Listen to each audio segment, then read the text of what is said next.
사랑하는 성도 여러분, 지나간 한 주간에도 하나님의 은혜 가운데 모두들 평안히 잘 지나셨습니까? 예, 우리 지난 주간에는 또 예기치 못했던 이 태풍이 올라오고 또 이 장박비가 남부 쪽에 제주도 쪽에 엄청 이렇게 와서 많은 피해가 있었습니다만은 그래도 하나님 지켜주신 것을 감사드리고요. 또 지금 찌는 듯한 무더위, 또 열대야가, 저도 어제 저녁에 잠을 제대로 못 잤, 너무 더워서 열대야가 계속되는 중에 있지만은 오늘도 하나님께서 우리를 지켜주시고 보호해주시고 이 더위를 잘 이겨나가게 해주실 줄로 믿습니다. 한 기간이니까요. 한 달. 제가 분명히 예언합니다. 이 더위는 물러갑니다. 한 달만 잘 견디시고 우리 8월 17일 날 전교인 수련회 갔다 오면 언제 더위가 왔는지 그만 이제 지나가 버리고 말 것입니다. 전혀 아멘도 안 하시고 제가 예언해도 봤습니다. 조금 참으시고 건강에 유의하시고 승리하시는 여러분 되시기를 축복합니다. 자, 오늘도 계속해서 요한계시록을 강의하면서 우리 함께 은혜를 받도록 하겠습니다. 우리는 지난 주일날 요한계시록 4장 1절에서 3절 오늘 읽은 본문의 말씀 앞에 부분 석절을 가지고 성령에 감동된 요한이 본 하늘 보좌라는 제목으로 우리 은혜를 받았습니다. 사도 요한이 반모라는 섬에 귀향을 갔습니다. 얼마나 힘이 드는지 탄광에서 낮에는 일하고 밤에는 늘 기도하고 낙타 무릎이 되도록 기도했던 장소가 있더라고요. 그러던 중에 성령님이 감동을 해줘가지고 앞으로 장래에 되어질 일을 이렇게 보고 기록한 것이 바로 요한계시록이에요. 특별히 그가 제일 먼저 본 것이 하늘의 보좌라고 그랬습니다. 하늘의 보좌. 그걸 통해서 우리에게 주시는 영적인 교훈을 지난주에 우리가 받았죠. 첫 번째로 성도는 미래에 반드시 일어날 일들을 우리가 바라보면서 살아가야 합니다라는 교훈입니다. 오늘 사도 요한도 이 반모라는 섬에서 외롭고 힘들고 고달팠지만 성령의 감동이 되어져 가지고 뭘 봤느냐? 장래에 반드시 되어질 일을 자기가 듣고 보고 본 것을 오늘 거기에 기록을 했다고 했습니다. 기록을 한 거예요. 기록한 것이 요한계시록이에요. 우리가 말하자면 커튼을 딱 쳐놨다 아무도 안 보이죠. 커튼을 열어 제치면 그 밖에 있는 게 다 보여지듯이 계시록이라는 것은 감추어지고 보여진 걸 계시, 보여주는다는 뜻입니다. 그것을 기록한 거예요. 계시록이에요. 그 중에서 제일 먼저 본 것이 뭐냐면 하늘의 보좌였습니다. 하늘의 보좌. 사도 요한이나 이스라엘 백성들은 사실 로마의 통치를 그때 받고 있었습니다. 초대교회 성도들은 우리나라가 일제 식민지 36년 동안 이렇게 통치를 받았듯이 그때 당시에는 이 성경을 기록할 때는 로마의 통치를 받고 있던 그런 시대였습니다. 그래서 요한 사도가 물론 자기도 제일 관심이 있었겠지만 제일 먼저 본 것이 하늘문이 열리면서 하늘에 보좌가 있는 것이 보였다는 거예요. 할렐루야. 그리고 그 보좌 위에 앉으신 이가 계시는데 그분의 모습이 백옥과 같고 홍보석과 같고 그리고 무지개가 그 주변에 둘러섰는데 그 무지개 빛이 녹보석 같았다는 그런 말씀이 3절에 기록이 되어 있습니다. 여기에 보좌라는 말은 하나님의 통치를 가리킵니다. 그 로마의 통치를 받고 있던 사도 요한이나 또는 이스라엘 백성들은 하나님의 통치를 기다리고 있었을 거예요. 그래서 제일 관심 있는 걸 사람들이 제일 먼저 보지. 우리 박상기 장로님 한 달 동안 여행을 했지만 가셔가지고 제일 먼저 본 것은 관심 있는 거 봤을 겁니다. 뭐가 관심이 있는지 그걸 제일 먼저 보게 되듯이 오늘 사도 요한에게 우리 성도들에게 제일 먼저 관심이 되어져 보아야 될 것은 하늘의 보좌인 줄로 믿으시길 바랍니다. 하나님의 다스림과 통치가 우리 가운데 있어야 되겠다. 여러분 이걸 늘 바라보며 살아가시기를 축원합니다. 그리고 마지막으로 성도는 최후의 순간까지 이 하나님의 국률과 하나님의 그 자비하심을 잊지 말고 살아가야 합니다라는 교훈을 받았어요. 그 보좌에 이 둘러싸여 있는 것이 뭐냐면은 무지개가 들어있어요. 그 무지개가 마치 녹보석 같았다. 이 녹보석이라는 말은, 홍보석이라는 말은 가장 귀한 걸 말합니다. 그럼 여기에 무지개는 뭘 의미하느냐? 우리 하나님의 국률과 우리 하나님의 자비하심. 그 이스라엘 창세기에 보면은 이 세상을 홍수로 다 심판을 하고 난 다음에 하나님께서 그 인간이 큰 땅 위에 다 멸절되고 너무너무 하나님이 사람 지었음을 한탄할 정도로 이렇게 가슴이 아팠어. 그리고 나서 내가 다시는 물로 홍수로 심판하지 않아야겠다고 약속을 하면서 무지개를 보여주셨어요. 우리 지난번에 우리 장로님들 또 우리 안수리 권사님들 저 강화도에 6월 며칠인가 그 갔다 오다가 무지개가 그 한강변을 강북도로 타고 오는데 무지개가 떠올랐는데 우리 장로님 한 분은 그 무지개를 찍어가지고 카톡으로 보내줬는데 본 사람은 알지도다. 대단하더라고요 정말. 무지개. 그 무지개는 약속이죠. 다시는 물로 심판하지 않겠다는 하나님의 약속이었습니다. 오늘도 사랑하는 우리 성도님들에게는 하나님의 긍휼과 자비가 있으심을 믿으시길 바랍니다. 만일 하나님의 긍휼과 자비가 없었더라면 오늘 저와 여러분들, 우리 대한민국은 존재할 수가 없습니다. 우리 죄악으로 인해 다 죽어야 마땅합니다. 그럼에도 불구하고 하나님이 우리를 불쌍히 여겨주셔가지고 우리에게 자비와 인자를 베풀어 주셔가지고 오늘 이 자리에서 예배드리게 된 줄로 믿으시길 바랍니다. 할렐루야.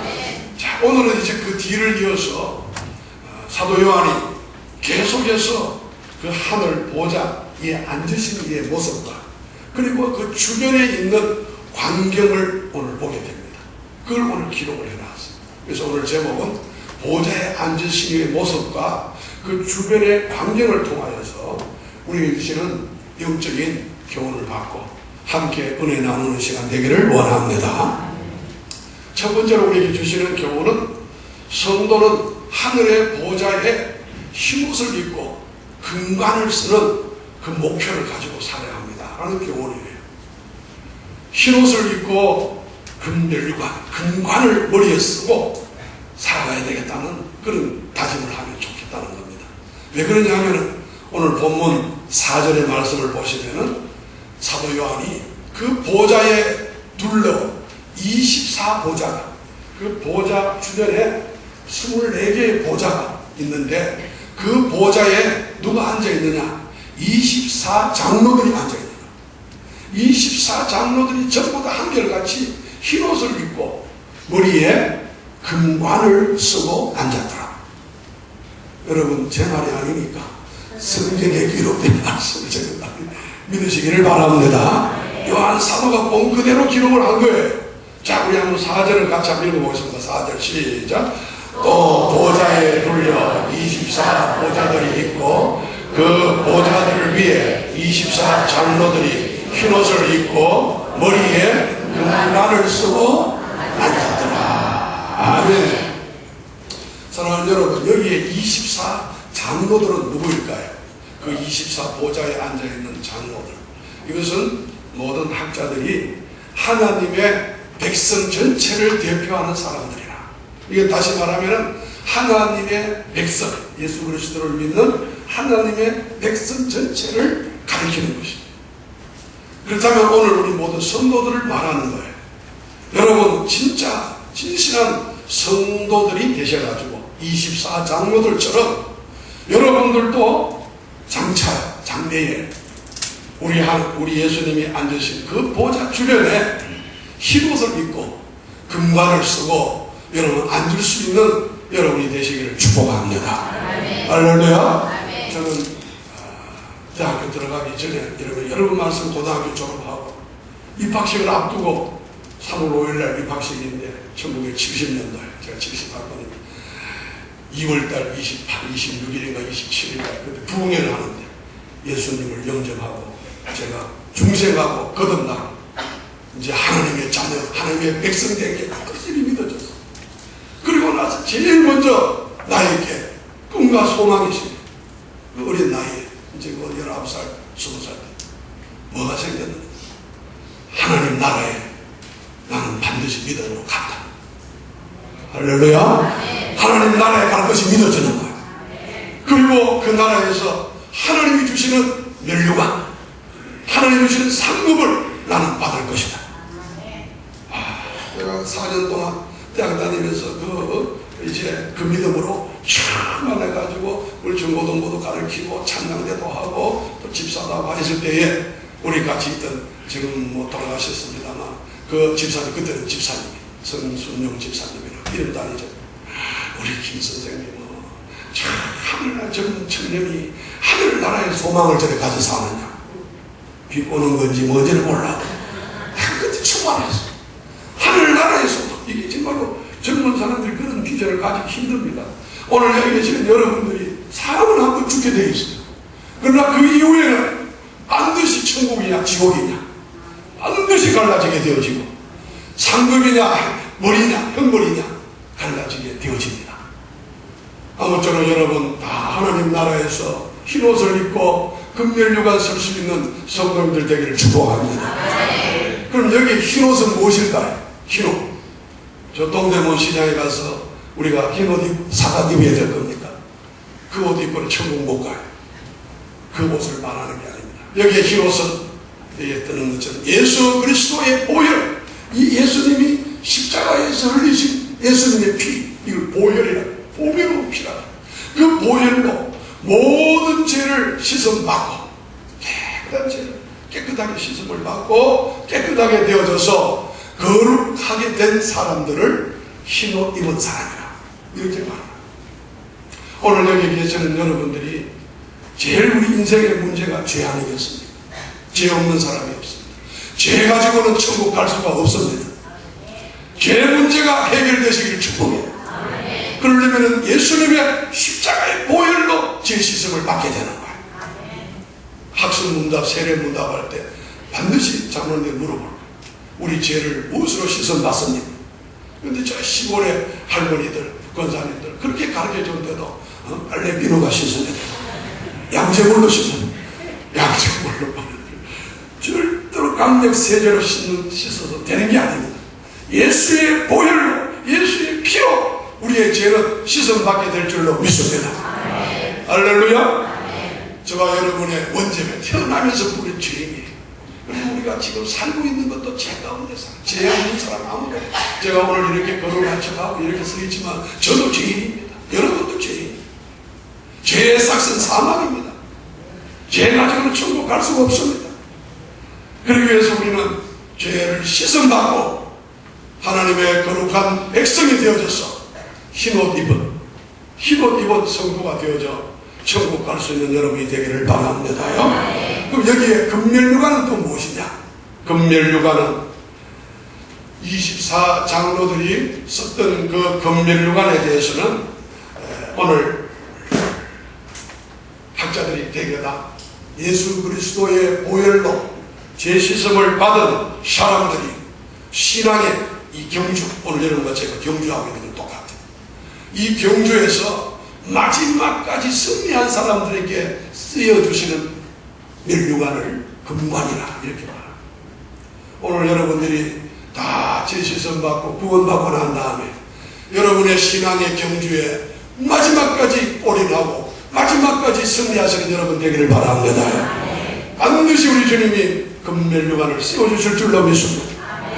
그래서 요한계시록 2장 10절의 말씀을 보시면 스무나 교회 성도들에게 우리 주님이 칭찬해 줬죠. 스무나 교회 칭찬받은 교회. 뒤편에 넘어가시면 내가 죽도록 충성하라. 하반절에 보시면 그러면 생명의 관을 너게 주리라. 죽도록 충성하라. 뭔 이야기입니까? 마지막까지 죽을 힘을 다해서 신앙의 경주를 하라는 거예요. 우리 한번 따라 하십시다. 죽도록 충성하라. 다시 한번 죽도록 충성하라. 아멘. 여러분 생명의 관을 내게 씌우리라. 자, 오늘 24 장로들이 그 보좌에 앉아 있는데 그 보좌에 모두 다 흰옷을 입고 금관을 쓰고 앉아 있었던 것처럼 오늘 우리 사랑하는 성도님들도 장차 장래에 흰옷 입고 금면류관 쓰시고 그 보좌에 앉을 수 있는 여러분들이 되시기를 축복합니다. 오늘 이 말씀과 이 제가 전해주는 이 설교를 여러분이 들으시고 여러분의 마음에, 자, 저를 보십시오. 여러분의 마음에 그 흰옷이, 그 금면류관이 여러분의 목표가 되기를 바랍니다. 목표가 되기를 축복합니다. 제가 나이 20살 때 가졌던 그 믿음, 그 소망이 여러분에게도 있었으면 좋겠어요.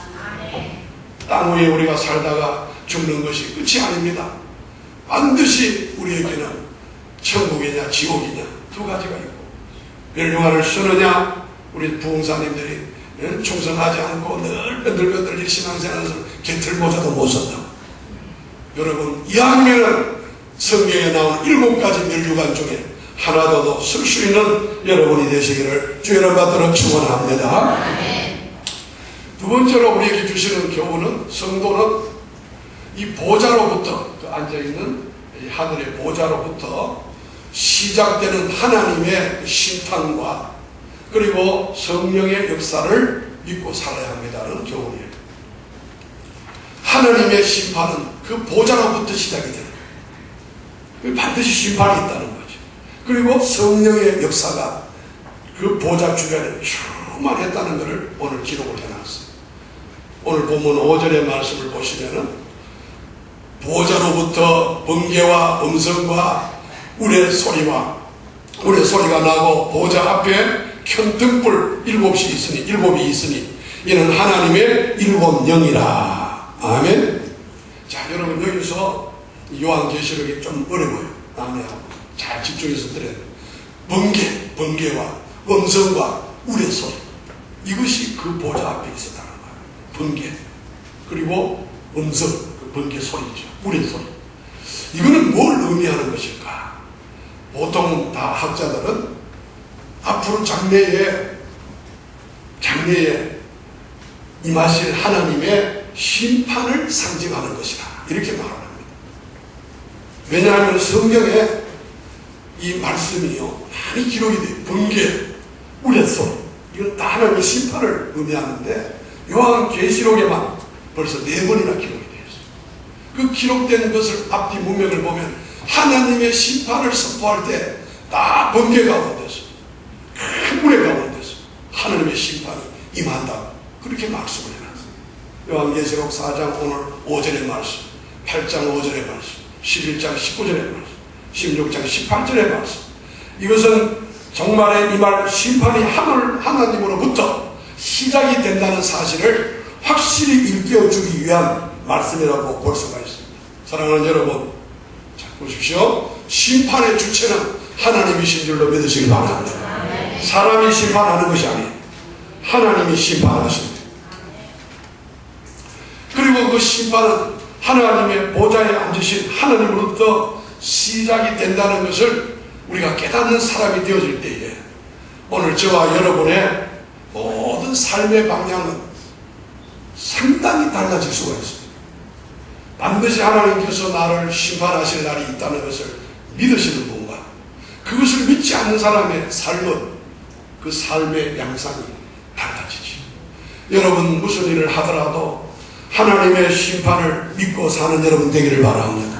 심판을 인식하고 그 심판을 받을 걸 준비하면서 이렇게 살아가는 사람과, 뭐 심판이 어디 있어? 지금 사는 게 더 중요하고 하나님이 어디 계셔? 내 하는 일을 하나님이 보고 있을까? 이렇게 사는 사람은 그 삶이 많이 달라지죠. 우리 사랑하는 성도님들은 그 하나님의 심판이 있다는 것을 분명히 믿고 사는 삶의 모습이 우리에게 필요한 줄로 믿습니다. 그래서 우리 성경 9장 27절에 여러분 잘 아는 말씀이에요.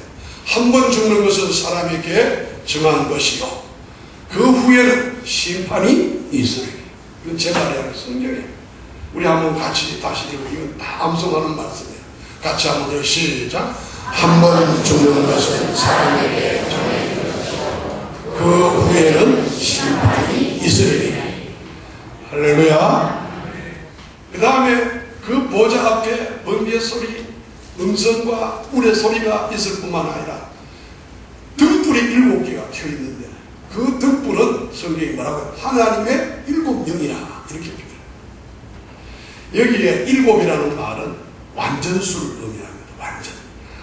땅의 수 4개, 그리고 하늘의 숫자 3개 합쳐가지고 7 숫자인데, 하늘과 땅의 완전한 숫자를 7이라고 해요. 그런데 오늘 여기에 7 등불이 켜 있는데, 그 등불은 하나님의 영이라고 했습니다. 이런 여러분 뭘 의미합니까? 여기 하나님의 영은 성령을 의미하는 것입니다. 오늘도 성령님이 이 땅에 오셔 우리 속에 내주하고, 오늘도 우리를 인도하고 보호해 주시고 보혜사가 우리를 끝까지 견인해 주시고 천국 가도록 인도해 주시는 분은 성령님인 줄로 믿습니다. 그 성령님이 하늘에 가서도 그 보좌에 그 7 영으로, 완전한 영으로, 온전한 영으로 거기에 계신다는 거예요. 그렇다면 오늘 우리에게 주는 교훈이 무엇입니까? 저와 여러분은 이 땅 위에 사는 동안에 하나님의 심판도 믿어야 되겠지만 성령님의 역사를 분명하게 믿고 사는 여러분 되기를 바랍니다. 할렐루야. 이 날씨가 매우 무덥고 힘이 들어도 성령님이 우리를 도와주시면 되는 거예요. 예수 진짜 잘 믿는 사람은 성령님을 의지하는 사람. 힘이 들고 어려워도 성령님 믿고 의지하고 사시기를 바랍니다요. 오늘 7 영, 그것은 바로 완전한 성령을 의미하는데, 그 성령이 하늘 나라에 서고 거기에 충만한 가운데 있더라는 거예요. 그렇다면 오늘 우리 가운데 내주하시고 우리를 또 역사하시고 인도해 주시는 그 성령님 끝까지 붙으시고 하늘 보좌에 앉을 수 있는 성도님들 될 수 있기를 축복합니다. 지난 주간에 우리는 국회의원이, 전 국회의원이 자살을 했어. 그 사람이 우리 합동적 교단에 안수 집사가 됐어. 장로 피택에 떨어졌더라고. 그러면서 그 유튜브에 나오는 걸 보니까 억울해서 못 살겠어. 너무너무 외롭고 씁쓸하고 힘들어서 어떻게 안수 집사까지 된 사람, 왜 사람을 의지하고 인간의 위로를 바라고 사람이 도와주지 않고 사람이 떠나고 권력에서 밀려나니까 못 살겠다. 돈 의지하고 돈 따라가다가 돈이 없어지니까 뭔지 사업하다가 좀 망했다 돼버리고 음식점. 그러니까 괴롭고 힘들어가지고 하나밖에 없는 하나님 주신 생명을 자기 손으로 끊어버리는 이런 죄를 저지르는 거예요. 여러분 성령님을 의지하시고 성령님으로부터 위로받으시고 성령님 우리의 힘이 되시길 바랍니다. 스가랴 성경 4장 26절에 뭐라고 4장 6절에 그가 내게 대답하여 이르되 여호와께서 스룹바벨은 여기 총독입니다. 권력자입니다. 하신 말씀이 이러하니라. 만군의 여호와께서 말씀하시되 이는 힘으로, 여기서부터 같이 읽겠습니다. 시작. 이는 힘으로 되지 아니하며 능력으로 되지 아니하고 오직 나의 영으로 되느니라. 힘으로 되는 게 아닙니다. 권력으로 되는 것도 아닙니다. 돈으로 되는 것도 아니고 사람으로 되는 것도 아닙니다. 오직 하나님의 영으로 되느니라. 스룹바벨 이렇게 말씀해 주는 이 말씀이 오늘 저와 여러분에게도 주신 말씀으로 아멘으로 받으시기를 바랍니다. 여러분 힘드십니까? 외롭습니까? 우울증이 오십니까? 자녀들이 앞길이 잘 되지 않습니까? 건강에 지금 어려움이 있습니까? 성령님이시여 나를 도와주시기를 원합니다. 성령님 나를 끝까지 책임져 주시고 나를 인도해 주시기를 원합니다. 성령님의 의지를 하시고 승리하시는 여러분 되시기를 축복합니다. 아멘.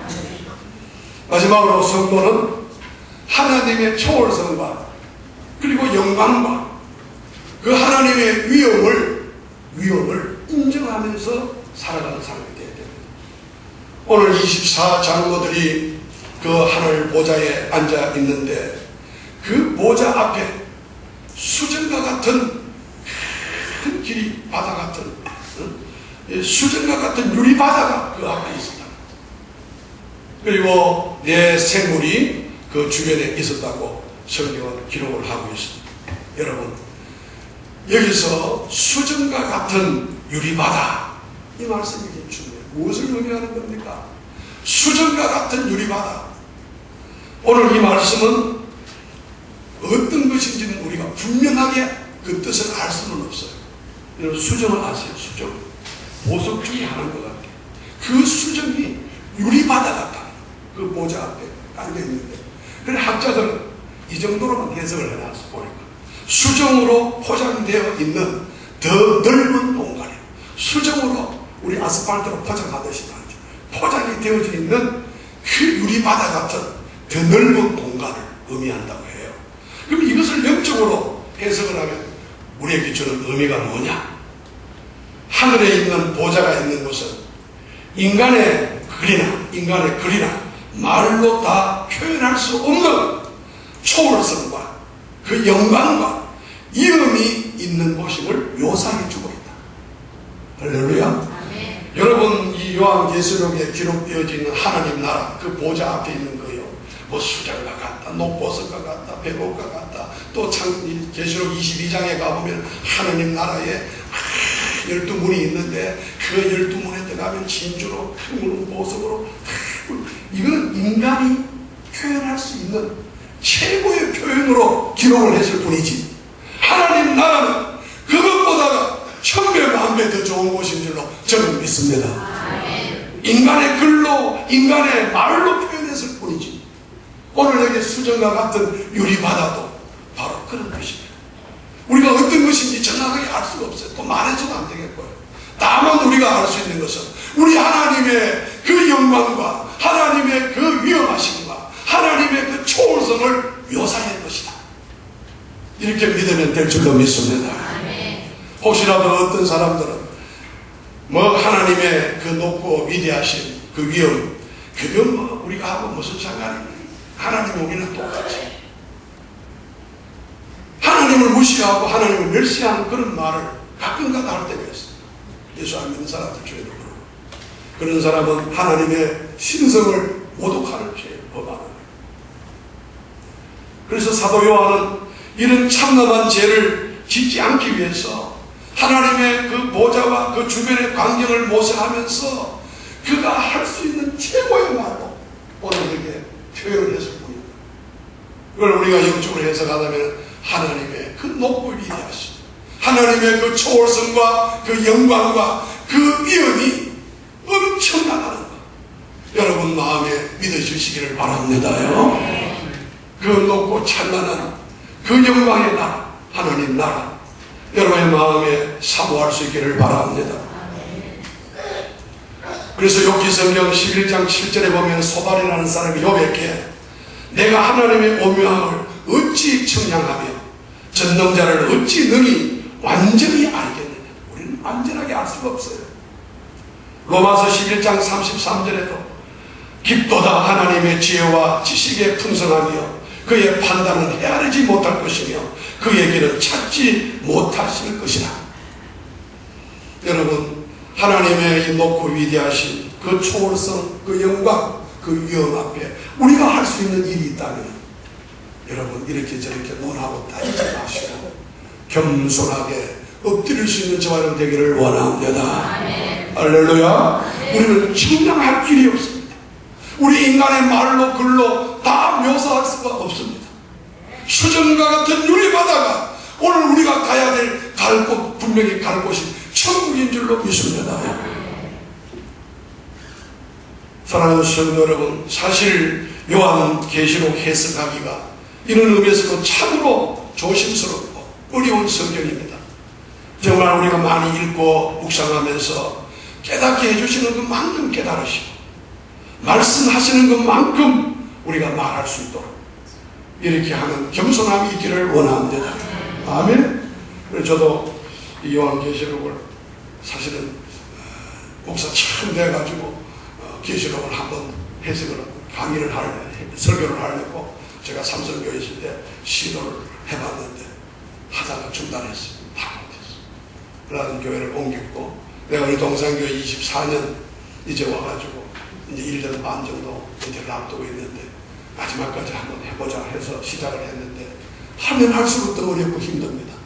많이 읽으시고 묵상하시고 하나님께서 깨닫게 해주시는 것만 깨달으시고 말씀하시는 것만큼 알기를 바라는 은혜가 될 수 있기를 축복합니다.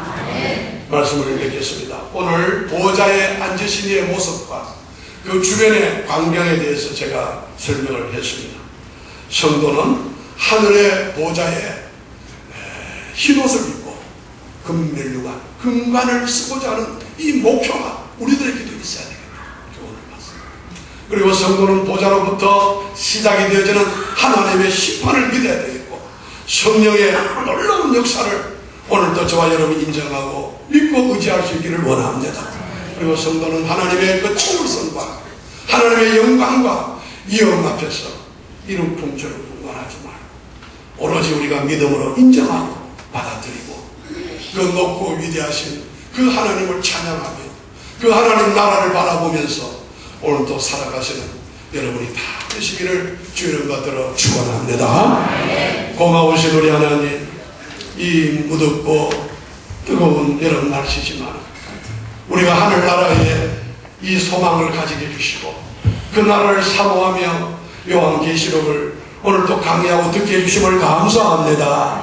부족한 종이 입술이 둔하여 미련하고 지식이 연약하여 다 전하지 못했을지라도 성령님께서 친히 깨닫게 하여 주시옵시고 믿어지게 하여 주시옵시고 소망 중에 살아가도록 도와주옵소서. 주 예수를 선받들어 감사하며 기도옵나이다. 아멘.